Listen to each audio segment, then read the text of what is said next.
Hi, I'm Riona Treacy and I'm here today to talk about my brand, Riona Treacy.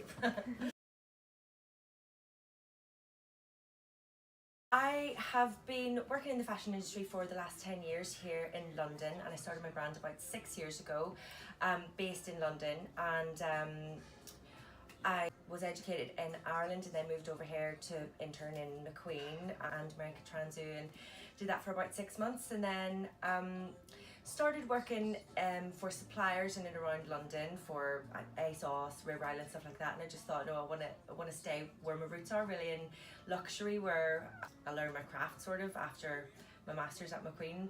So I set up my own brand and I've been doing that ever since. My background is in print and sort of shibori hand dyeing, and I was in the embroidery team, so I think probably what I learned was to be really malleable and to be able to be creative in whatever medium you're given. I wasn't doing any dyeing or printing there. It was all sort of hand sewing and illustration, which was really not what I was used to, but at the end of the day we're all creative and it's best not to pigeonhole yourself, and I learned way more skills by being open-minded. I get inspired all over the place. It might be from an art exhibition I've been to, or even a music video by an artist that I don't even particularly like, but it might just be some sort of colour combinations, or just even like a rhythm, or just a holiday or a simple book. It's not always about a visual aesthetic, it's always sort of about a feeling that I'm trying to portray, rather than sort of, here are some flowers. Probably finding your route to market, because it's very easy to be creative and be in sort of this creative bubble, but then when you actually think, okay, this is a business and you have to sort of sell it, and a lot of creative people find that quite challenging, and I know I certainly did. How to work with a manufacturer properly, lead times, all that sort of stuff. So creativity is actually quite a small part of it, and the challenge has been the business side for sure. I'd always love to reference Maison Margiela, or Martin Margiela is one of my favourite designers.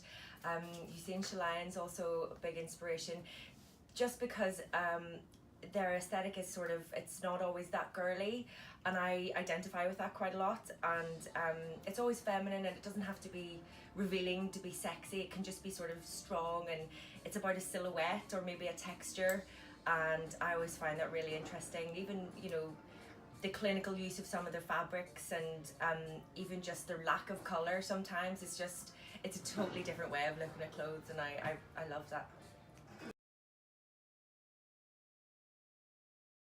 We'll start off by just going around cloth houses in and around London. There's some great ones in Soho. They source from all over the world, so I'll start there, kind of look for the fabrics that I'm really thinking about and see what my hand is drawn to most. And then Premier Vision's a great one in Paris, where you can go and get suppliers, and there's some great mills in the north, or even in Wales within the UK, that I get a lot of stuff from, and then at least I can say on the label made in the UK, and it definitely, everything's been sourced and made here, because my manufacturers are here as well. So it's all around, but I always start around London. There's a great big warehouse in Hackney as well that I love to go to.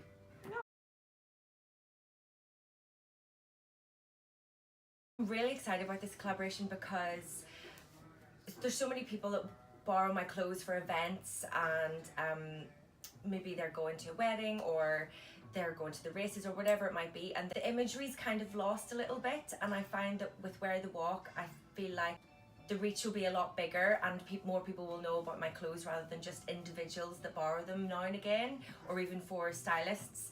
It'll be a lot easier for stylists to contact Wear the Walk for editorial purposes, which I mean, I'm always lending my stuff out, and I quite like the way that it's all it's like a togetherness, and the reach is just a lot wider.